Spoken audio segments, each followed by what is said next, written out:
مسؤولينta wasaaradda ciyaaraha ee gobolka Sool oo horkacay isduwaha wasaaraddaas Fuad Axmed Cali ayaa maanta soo gabagabeeyay koobkii sanadlaha ee Ramadaan Kaabka kaasi oo soo qaban qaabisay kuleejka xisaabta ee iskuulka Gadway oo lagu magacaabo Gadway Mathematics College.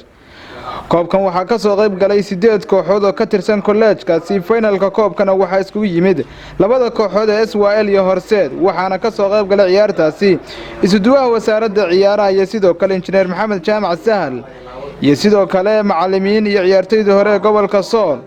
shacab tiro badan oo kooxahaasi kala taageerayay ciyaartan oo mid dardar xoogan ku bilaabatay ee ku soo dhamaatay barbadhac 4 gool iyo 4 gool kadibna kulankaasi waxay guushu raacday kooxda SYL oo runtii muujisay awood aad u badan.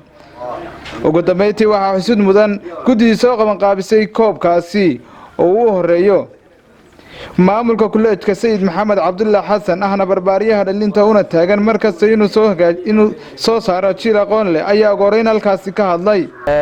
halka waxaan ugu soo gabagabay tartankii Laascaanood Education League oo runtii iskuulka Gateway uu sanadkii labaad halkan ku qabtay. marka ugu horeysa waxaan u hambalyeeyaa maamulka dadkii fikirka lahaa dadkii juhdiga iyo waqtigoodii geliyay ugu horeeyo Ustaad Cabdinaasir iyo macallimiinta kale ee runtii ay ka mid ahaayeen macallin Sayid iyo guuleystay oo hambalyeynaya Gateway teamka Gateway ama Gateway Schools oo isku jira primary secondary iyo college inuu noo qabsoomo koobkii collegeka Gateway Mathematics School ama Gateway Mathematics College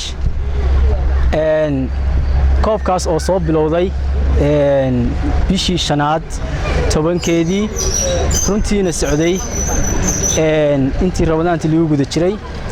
koobkaasi wuxuu ka koobnaa 8 kooxood oo shiftiyada collegeka oo dhan ah.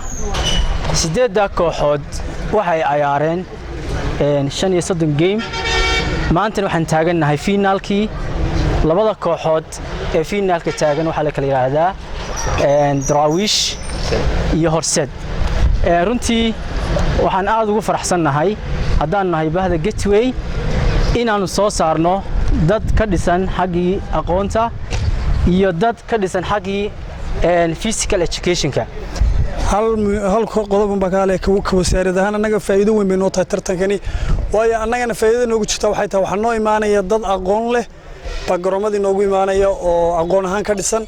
qolada waxbarashadana faa'iido weyn bay u tahay waxa uu imaanaya dad caafimaad qaba oo jir ahaan u dhisan baa imaan marka faa'iidada weyn bay leedahay in tartamadan oo kale la qabto.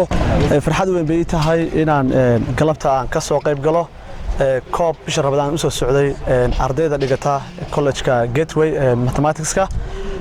anigu matalaya bahda jaamacadda Sahal ka Sahal software ahaan iyo jaamacadda Sahal way naga go'an tahay mar walba inaan dhiirigelino ardayda dhinac walba xagga aqoonta xagga dhiirigelinta sportska kale dhinac walba ka qayb qaadanaa. kullay collegekan Gateway maanta waxa lagu farxo ayuu sameeyay badan leh ee lagu soo gabagabeynayay tartankii u dhaxeeyay ardayda iskuulka Gateway.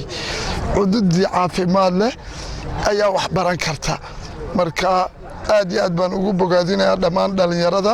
Sayidina Nabiyina Maxamed inta ka bacdi waxa farxad weyn oo runtii inaan ka soo qayb galno barnaamijkan quruxda badan ee galabta aan hore loo arag ee lagu ku qabanayna garoonkan. xaqiiqatan anigu waxaan malay intii dawladdii dhex burburtay maan arag tartan iskuul dhexdiisa intuu dhex maray xaflad ama barnaamij noocan kale loo qabtay. waa wax ku dayasho mudan soo waday runtii waa bogaadinayna waana wax aad lagu farxo waayo waxbarashadu waxa weeyaa wax dan guuda oo ummadda iyo cid walba anfacaysa. haddii la tartamo koox baa badan jirtay marka hambali ayaan leenahay wax kale ku sii dari maayo.